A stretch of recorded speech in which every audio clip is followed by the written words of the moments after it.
Welcome to this episode of our program Daily Debate. As usual, we are discussing a very contentious debate. Today we'll be discussing an important meeting that is taking place in Egypt today. Just today, the Federation of the Egyptian Chambers of Commerce organized the second Egyptian-Russian Forum that coincided with the holding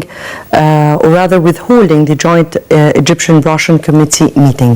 The Joint Committee for Trade, Economic, Scientific and Technological Cooperation started its 10th meeting in Cairo on Sunday under the auspices of Trade and Industry Minister Tariq Qabil and his Russian counterpart Denis Manturov. Representatives from approximately 60 major Russian companies working on infrastructure projects in energy, equipment and transportation sectors in Egypt were in attendance. I guess more than 100 businessmen were attending this meeting.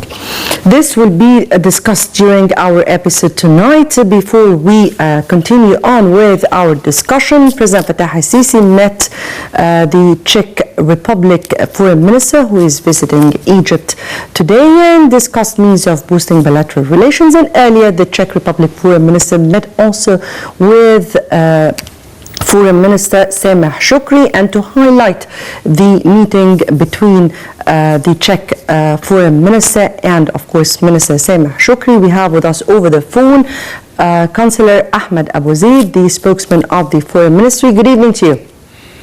How are you? Hello? Yes, good evening. Yes, good evening, Councillor Ahmed, and we need to highlight the meeting of the Czech Republic Foreign Minister and, of course, his meeting with our Foreign Minister.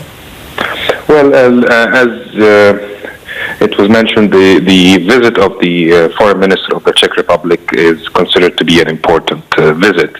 It comes after a visit held by Minister Shoukry to Prague in April 2015, where the bilateral relations were discussed, and it expressed the intention of the two countries to elevate the relations to higher levels. This visit is also another indication of this political will on behalf of the two parties. The Foreign Minister is accompanied by over 30 Czech businessmen who came to Cairo to meet with their counterparts in the context of the Egyptian-Czech Republic Business Council business. They had meetings here, and the minister himself had meetings with different ministers in the Egyptian cabinet. Discussions were focused basically on economic relations, bilateral trade relations, also manufacturing, and the intention to elevate the trade relations between both countries, and also political consultations. A big deal of the discussions were focused on regional issues, the situation in Syria, the situation in Libya, and the counterterrorism issues, as well as coordinating between both countries in international fora and multilateral diplomacy. In general, I would like to say that this is also a new indication, or an additional indication, of how the Egyptian foreign policy now is focused on diversification and extending ties of cooperation with different countries in different regions and continents. Yes, very much indeed. If we are speaking about the diplomacy, of course, between Egypt and its approach of opening to the whole world, I may ask you about how can we describe the relations between Egypt and the Czech Republic, one of the Eastern Europe countries, and of course, as Egypt assumed the post of the non-permanent seat in the United Nations Security Council, how will this reflect on its diplomacy with worldwide at large? Well, in general, the Egyptian-Czech Republic relations is a historic relations. It goes deeper back to the 1960s and the 1950s, and one would recall that the area of military cooperation and joint manufacturing was among the most important areas where both countries were engaged in cooperation in. So it's a historic relations. Also, after the June 30th revolution, the Czech Republic was among the countries that were understanding of the different challenges that are facing Egypt internally, and they played an important role in bridging the gaps and between the northern Europe and the southern Mediterranean countries. So, in general, one would fairly say that the Czech Republic is among the countries that were supportive of Egypt over the last period. And today, after the completion of the third phase of the political roadmap and the seating of the new parliament, the relation is taking another dimension, especially that the government of the Czech Republic expressed keenness on enhancing the relationship more and having another bilateral ties between the parliaments, the two parliaments in the two countries, and elevating, as I said, the relation to a higher level. As for Egypt, after assuming the post of the non-permanent member of the Security Council, well, it's the Egyptian membership in the Security Council, of course, adds another importance of the Egyptian diplomacy and Egyptian foreign diplomacy. Egypt now is a member of the Security Council and also a member of the Peace and Security Council of the African Union. It is a country that is maintaining its responsibility in terms of preserving peace and security internationally and regionally. So it would be important for any all international partners to cooperate and coordinate with Egypt regarding regional and international issues and items that are on the agenda of the Security Council. Definitely, and Councillor Ahmed Abu Zaid, thank you very much for being with us and for highlighting the visit of the Czech Republic Foreign Minister, and of course Councillor Ahmed Abu Zaid, the spokesman of the Foreign Ministry. We thank you again. Back to our discussion, and of course we have other two headlines, and we'll have them very quickly. And charter flights from Morocco to Sharm el-Sheikh to begin in July. And it says, Head of Tourism Promotion Authority Sami Mahmoud said that the charter flights from Morocco to Egypt, Sharm el-Sheikh, will begin in July with 2 flights a week until mid-September 2016. I guess that's a good, of course, headline to start with. Egypt to launch agricultural commodities bourse by year ends, and Minister of Supply Khalid Hanafi said that Egypt plans to launch an agricultural focused commodities trading exchange, the first of its kind in the Middle East, by the end of 2016. I guess those were two headlines of the day. Before we start with our discussion, let me first welcome our guests, Dr. Ali Masoud, Professor of Economics and Political Science. Thank you very much for joining us. And Dr. Abbas, economic expert. Thank you very much for joining us. Thank you. As I said at the very beginning today, we are speaking about the meeting that was held by the Federation of the Egyptian Chamber of Commerce, and of course the Russian businessmen delegation, and I guess they were 100. Right. So just highlight the significance of such an important meeting. Yes. Okay. Actually, I really want to emphasize a point, which is we noticed since President El-Sisi came to power in 2014, huge actually steps have been taken toward getting close to Russians. And regarding today's meeting, when you talk about around 60 firms working in infrastructure and energy, which actually we need, especially energy. We need it in Egypt so much. We have energy crisis. This is in one point. So we have already some interest from Russian businessmen to work in Egypt. I tell you a little bit story. Today I found that a huge number of people from Russia get into my academia account just to look for the title, the paper I wrote about foreign direct investment, which means that we are not only the businessmen not only interested in knowing what is going on in Egypt in terms of politics, but in terms of looking really seriously about what type of investments they look after in Egypt. In Egypt here. The meeting today, it is important. Why? Because it comes just a week from the visit of the parliament, head of the parliament, yes, Russian parliament here, which gives us a very strong signal that the relation is going to take a form. It is going to take the form of a strategic relation, not just initiatives and some activities here and there.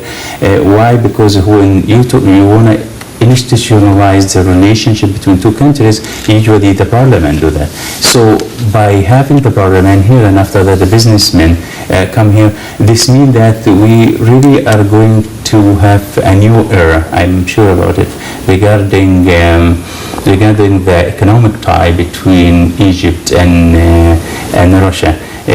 Add to that the industrial zone that we are expecting. We will speak about that. Yes, we will exactly. speak about that because that is a very important point that they are going to be announcing tomorrow. Exactly.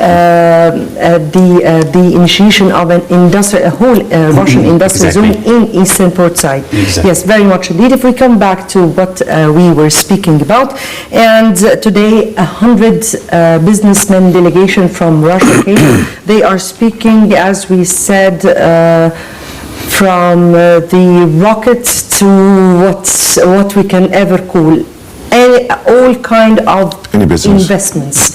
In Egypt, they are very much interested in, and that really signifies, as Dr. Masoud here said, the Russian interest in Egypt. But also, how do you view Egypt's real potentials in that it can really offer to those Russian huge delegations? Nobody comes to invest for the Nile water. They come to invest for them and on business. I think it was a very good choice from President Sisi that he went to the east again. Egypt has been working with the west since a very long time, and the progress of development was too slow. And now he got two sides. He got the east and west. And it's a very good choice. If we get to Russia, Russia becomes a very powerful country, and they got a good experts in every kind of business. And for Egypt, it's very important to share with the Russian or with the Czech Republic, for they can work on the development of in Egypt. In Egypt, we do have a lot of resources which we didn't discover yet. And the resources which we have need experts. And the good experts for the resources under the ground or in the oil or in the sea, we don't have yet. I mean, a lot of people say we are a grateful country. We are a very great country, but not yet. We need the experts of the East to explore our richness. To explore our richness, that's or right. What we did not discover yet. Even, as I said, Egypt got, if they work only in agriculture, they can feed the world, which is right. If I look at the desert, how many hectare has been aggregated the last time? And did we use the right way to export our resources? Did we get the right way to export our production? Which kind of system we have used? Is it right or not right? I think if I speak about experts in export, if we're going to use... Yes, that's a very important Yes. point that we want to Yes. pinpoint out. I am myself in import. I have a company in Europe, and I know how it is. And I hope that I can get the chance to explain my experts in such export organization that Egypt can get the most of everything. It's not even the production they export, but also the pricing, the marketing, the sales, which is not really very well in Egypt. If I give an example about the export of oranges, Egypt become I guess in Russia's case we can speak about potatoes more. But well, yes, what- suppose you can speak about potatoes, you can speak about onion, you can speak about oranges. One point I would like to add in our discussion. Russia is a powerful country, and also they got the same habit as Egyptian.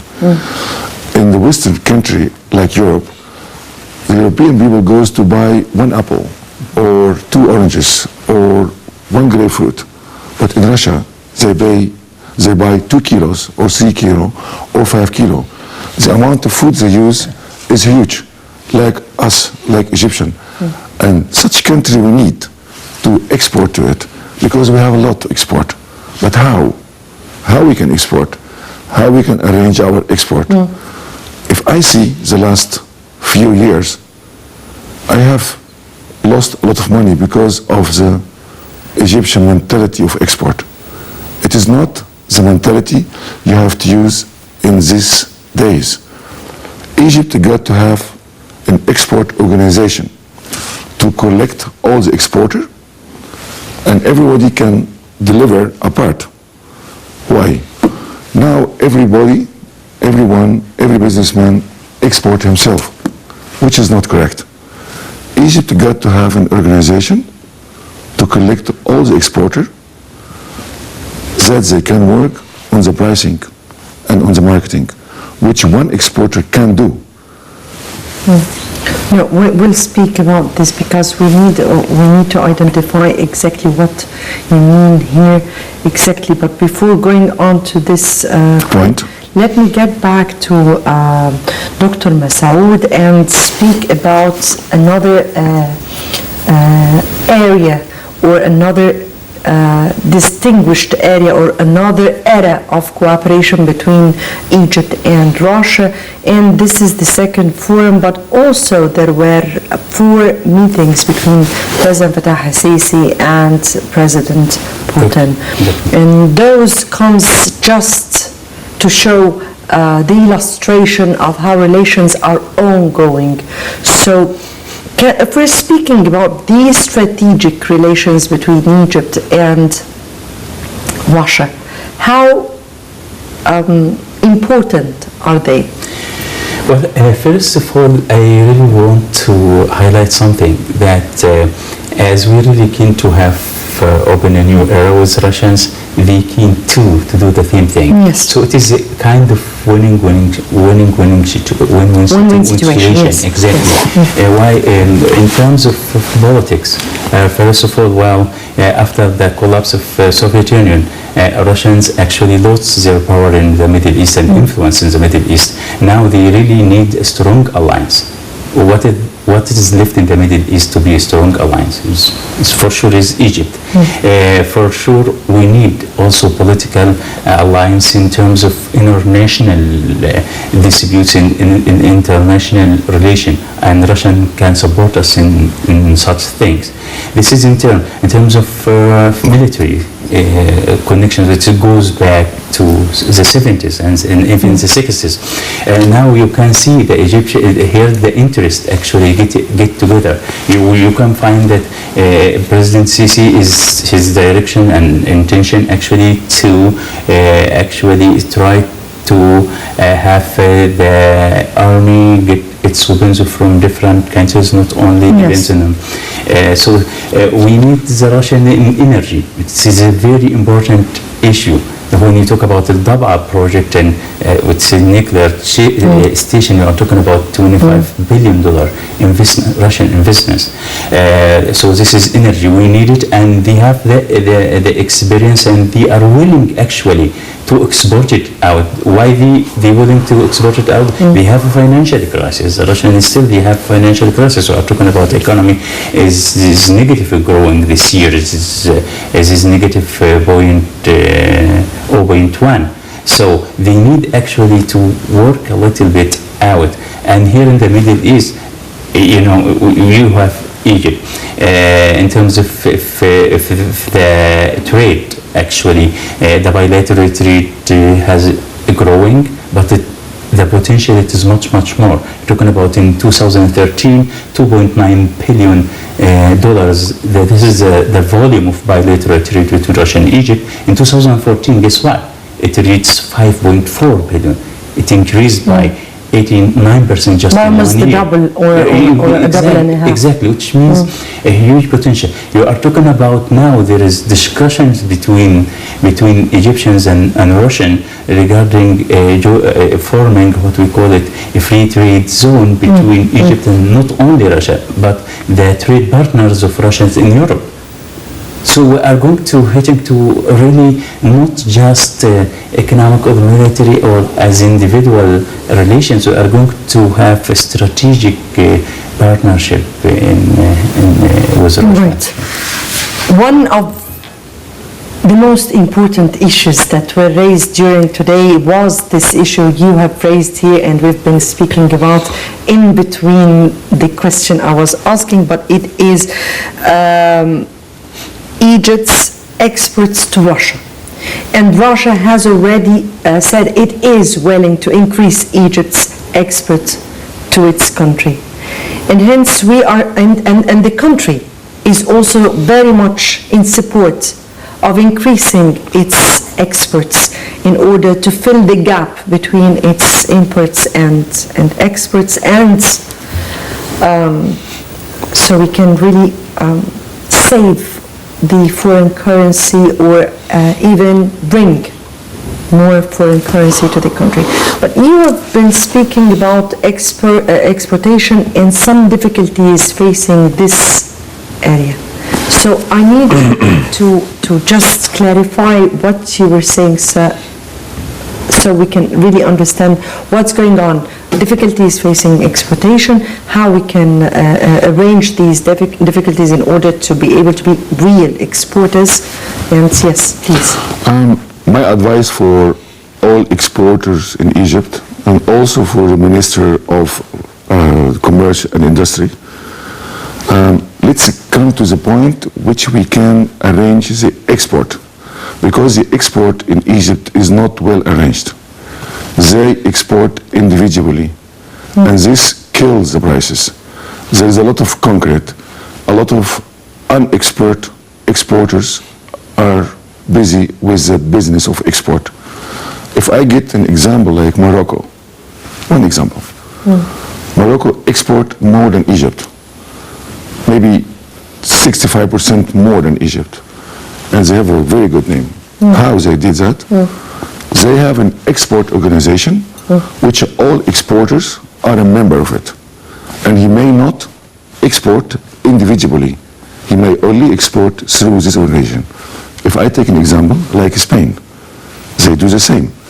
Each farmer, even if he owns 1 fadan or 1 acre, as long as he is a member of the export organization, he may export.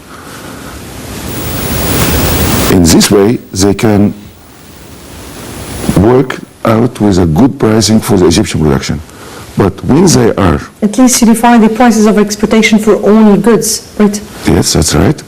And if they are all busy with individual export, every exporter would like one thing. The dollars. As long as he gets the dollars, he does not care. I'm asking them to care about Egypt, to care about the production of Egypt. I just remind the oranges, because Egypt is one of the huge country in orange production. Actually, it's the second country around the world for the orange production. And such production, we can get a lot of dollars through it, but we have to arrange it well. We have to arrange the organization for all farmers. I mean, farmers is not a farmer who own 1 acre, but there is a lot of farmers who own thousands of them, and they are willing to export a lot, but they need to be organized through the government and not through the individual organization in Egypt. You can get the highest price you get. Russia, they got an embargo from Europe in the moment. They might not get any production from Europe. Yes. Which Turkey has played a big role to export the European production through Turkey to Russia. And now the situation, the political situation between Russia and Turkey is not in the best position. Yes. And therefore is a big chance for Egypt. They can export a lot. Because the Russian, I export to Russia from Holland myself. And how they do that? They get from Egypt with the low prices, and they go to Europe, they get also lower prices. And if we export only to Europe, the production will be too much in the market, and the needs is less. The demand, yes. And therefore, the price is getting lower. So we have to work out with how much the European market need and for which prices, and how much the Russian market need for which prices. Study the markets. Study the markets. They call it marketing, yes. and they call it sales.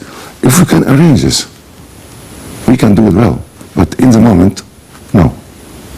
They will not reach the aim what the country need. You need to have foreign currency. How you get the foreign currency? By export.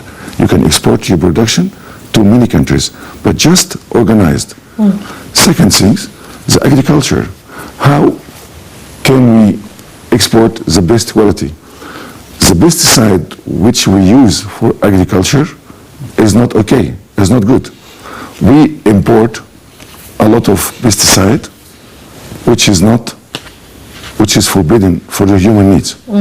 I call 2 things, which myself, I have suffered from it. They're still using in Egypt. They call it Malasio and Masoud. And these 2 things are forbidden for the human use. And a lot of production from Egypt has been refused in Europe because of this. Pesticides, this is the things which they spray the oranges against all the insects. And this is forbidden. And they're still using in Egypt. And therefore, if you have... So wrong habits have to be banned.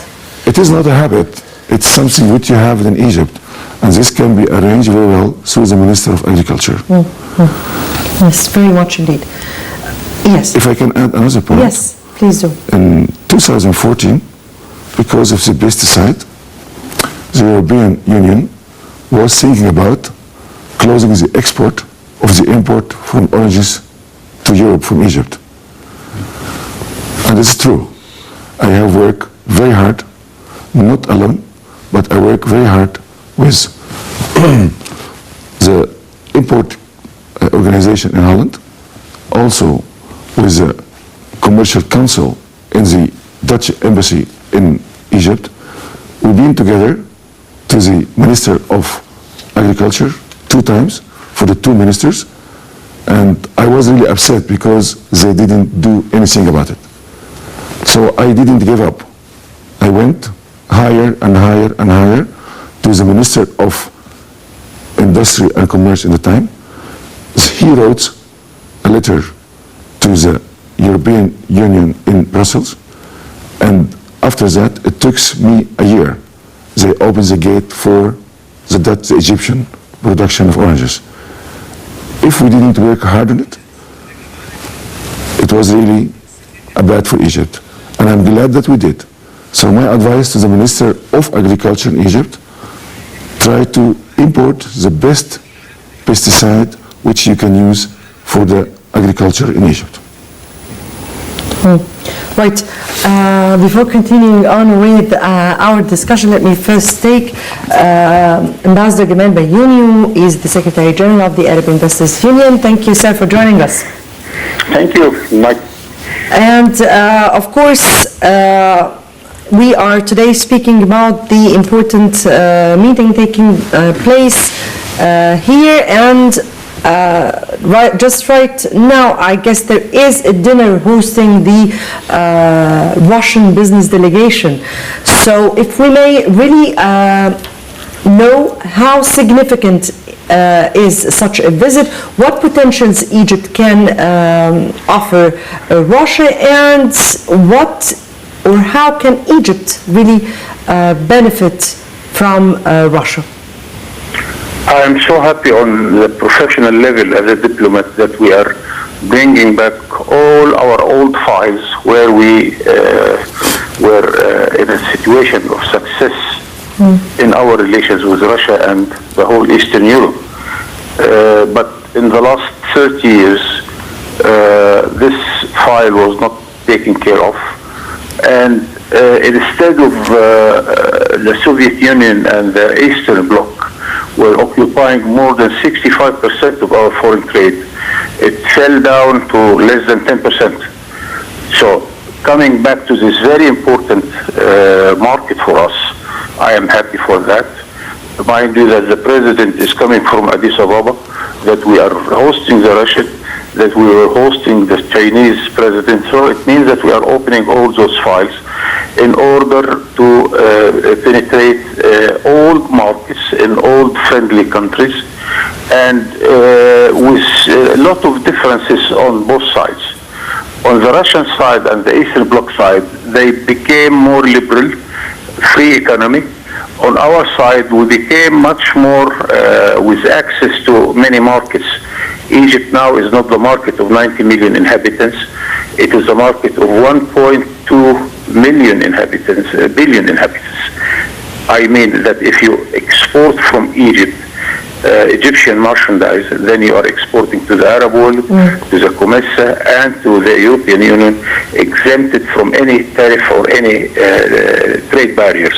This is huge. It can attract foreign direct investment, and the Russian knows what we mean by that. Also, the Russian market used to absorb a lot of our exports, even in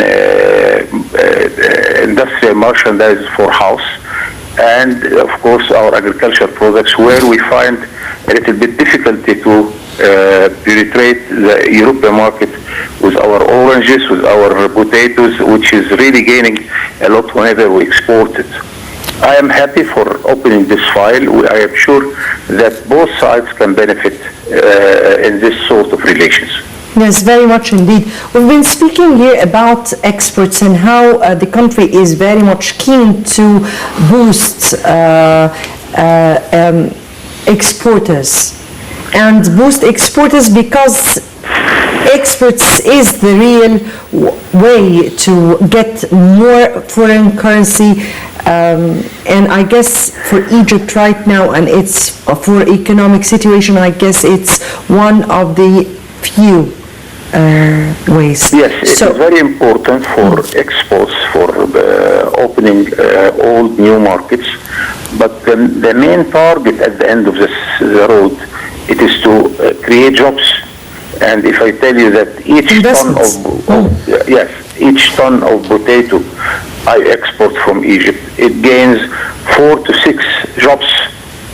And if we succeed to export 1 million tons of potatoes, then you are opening 4 to 6 million jobs from October up till April every year. This is a huge opportunity. We have to seize it all the time. So really, I congratulate those who are taking this task on their shoulders, and I hope that it continues.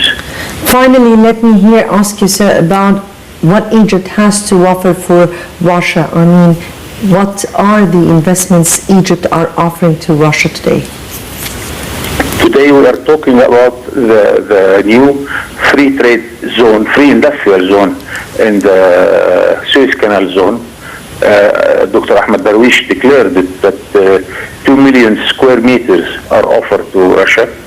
Then we expect them to come, produce in our country, use our material, use our workers, export from Egypt. This is really something which give you one example how we can enlarge this. Suez Canal, of course, at the waterway, the most important waterway in the world, can attract more ships from Europe, from Russia, from Europe, from everywhere. And we hope that this will create also sort of cooperation where we can absorb the experience of Russia to change from a totally communism or socialist economy to a totally free economy, which we are still in the middle trying to see how to go. The Russian model, the Chinese model is a good example for us to learn. Right. Ambassador Gamal Bayoumi, Secretary General of the Arab Investors Union, we thank you very much for joining us, and of course back to you. But let me first, before we continue on our discussion, take this report. And Egypt and Russia are doing their best to boost bilateral relations to a strategic level, where the latest visit by Speaker of the Russian Parliament, as you said earlier, to Egypt has covered a range of economic and political issues, especially the necessity of restoring the influx of Russian tourists into Egypt. Here is a report, and we'll come back for discussion.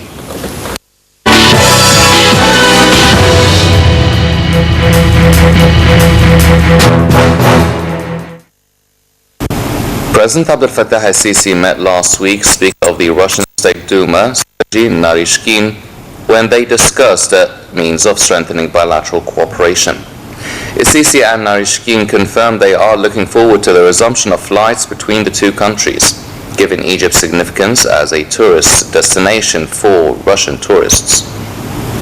Flights were suspended after a Russian plane carrying 224 passengers was on its way back to the city of St. Petersburg from Sharm el-Sheikh airport when it crashed in Sinai on October 31st.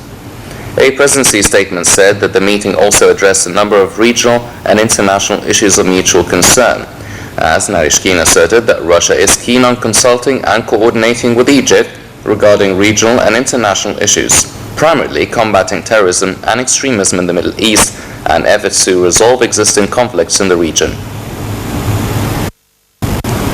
Parliament Speaker Ali Abdelayel also met with Narishkin, discussing plans to resolve the current suspension of commercial flights between Russian and Egyptian airports.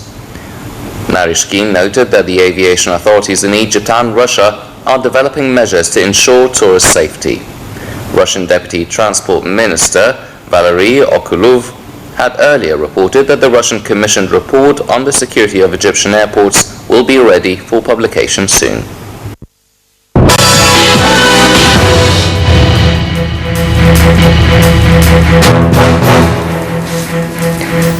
Right, welcome back, and back to you, Dr. Masoud, and to, of course, the projects or the announcements supposed to be the signing tomorrow of the projects in Eastern Port Said, hopefully. And we want to understand exactly how significant is this, what kind of projects or industrial zone can this area be? First, it is very important for many reasons, but the most important reason is when you talk about the free industrial zone, means you are working without all this bureaucracies. That's actually most of foreign direct investments. When they invest in Egypt, they really don't like, and sometimes they just close down their manufacturers.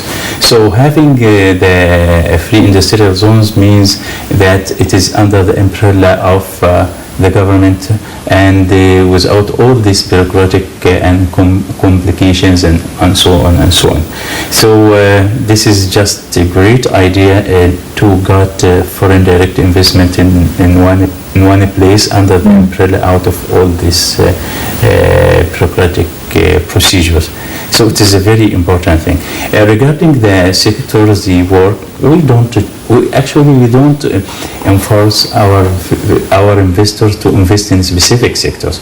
Well, they will come to Egypt and see actually what achieve the maximum profit for them, for sure, to invest in Egypt. So they will select these sectors based on in their analysis, not in our needs. This is very important issue.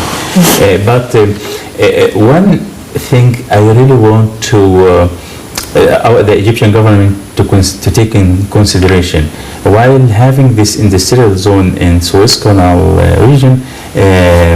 Please consider very important to consider a technology transfer. We need Russia also. We have lots of or huge gap between the technology level in Russia and Egypt in many industries.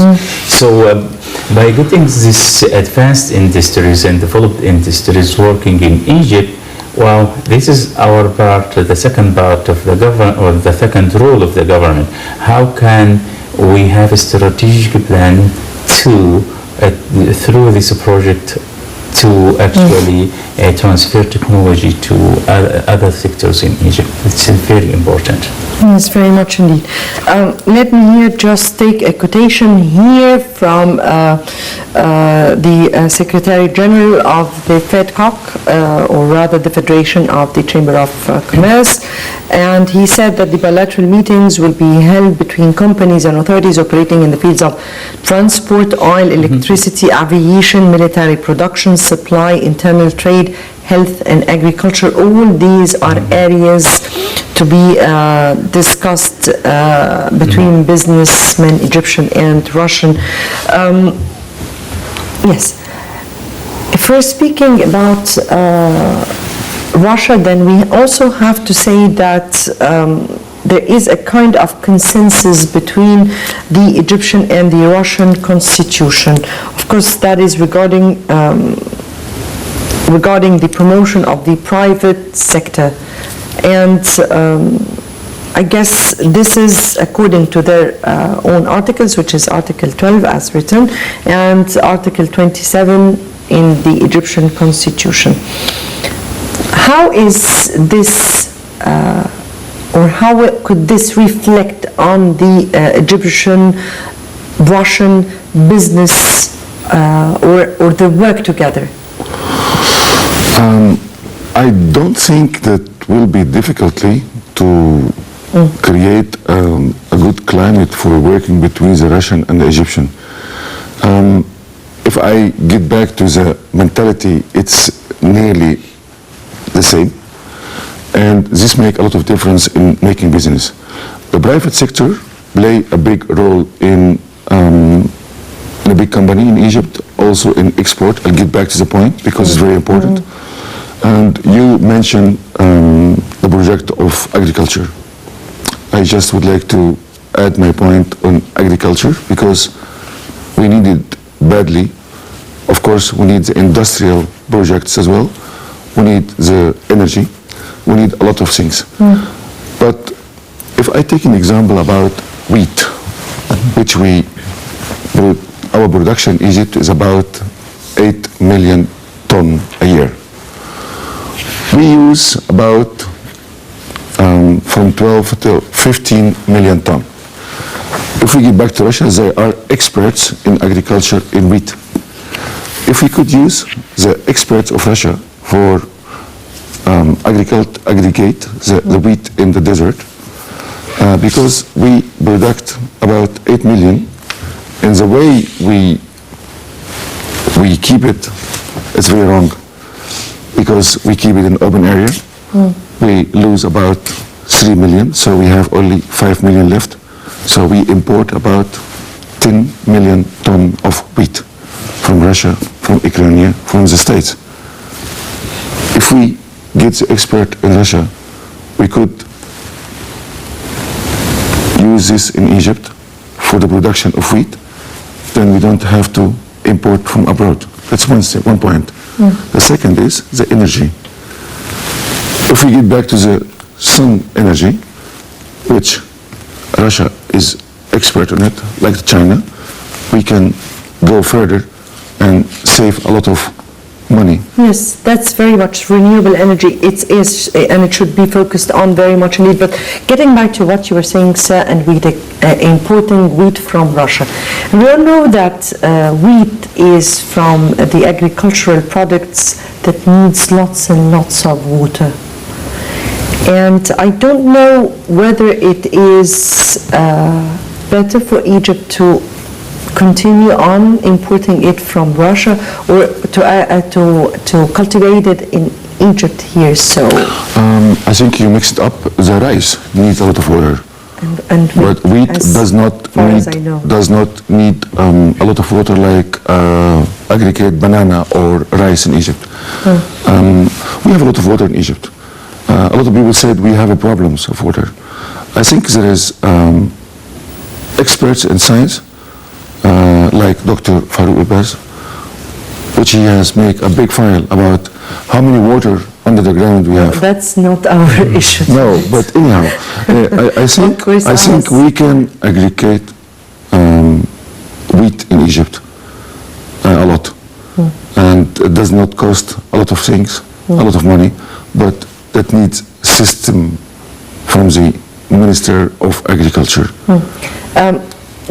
Getting back to the solar Energy. that we are in bad need for, particularly at this particular stage. And yes, indeed, it is one of the points that we are relying heavily on Russia, but also we are relying heavily on Russia to give us the nuclear energy, which we have agreed both on initiating or establishing here in Abbas. So how far do you think this issue would be really discussed within this forum? Well, actually, first, this issue is very important.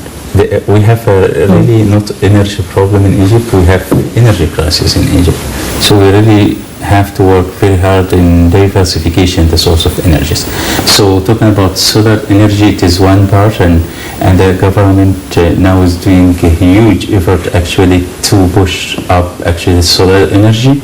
And the nuclear energy, when you talk about having a nuclear station, huge nuclear station in Abbas, which costs $25 billion, it's such a huge it's a project, which means what? This is very important for the sustainability of supply of energy in Egypt, especially the need and the demand for energy is increasing. When you talk about more industries and more manufacturing, this means more demand for energy, which you have to diversify your source of energy. So this is what I like about the Egyptian government now, strategy about diversification of the source of energy in Egypt. So I believe this is it is a very serious project. Egyptian need it, Russian keen to do it, then it's going to be done. But it's very costly. I mean, solar energy is very costly, and I think solar energy is very costly, yes, or the nuclear, because we're speaking about the nuclear. Both. If we talk about the nuclear, doctor has reminded how much it will cost. Yes, but already they have formulated how will this be paid. The feasibility study. Okay, that's okay. But I'm talking about another point of solar energy that costs a lot of money, but China has offered a lot of help in such projects, which cost not so much money as they get to import from Europe. So I think in the future, if this material will be cheaper, that everyone can put it in the roof of his house, or the solar, yes, China has too much potentials in this, but Russia has more potentials in the nuclear one, and I guess because it also have the know-how of the uranium and the whole process of the nuclear peaceful energy process and how to deliver it. So I guess, yes. We got to be careful because there's a lot of problem with it in the past and with all the machines they use. So I hope that we will not get the second hand of machines which we have to use in Egypt for our production. Okay. I can elaborate? Don't really. Can I elaborate? Yes, but I just have half a minute here, please. Okay, actually, we established association in Paris, And one of the project actually we are working very hard in this in solar energy, and we have our experts. So we got some of Egyptian experts in the solar energy, and they meet with the ministry here, and they are really taking lots of important steps regarding solar energy in Egypt next years. Yes, and we are also waiting for the Daba project, and I guess they have studied all the Russian proposal, and this is why it was studied once and twice and 3 times before giving the approval for the project. I have no doubt about very it. high levels. I have no doubt about it. That's okay, and I trust it very well. I just say we have to be careful. That's Yes, all. definitely. Yes. We're all hoping for the best. Dr. Ali Masoud, Professor of Economics and Political Science, thank you very much for joining us. And Dr. Abbas, economic expert, thank you very much, sir, for being here. Pleasure. Thank you very much. Thank you very much. And dear viewers, many thanks for watching. Tomorrow would be another contentious debate and another colleague.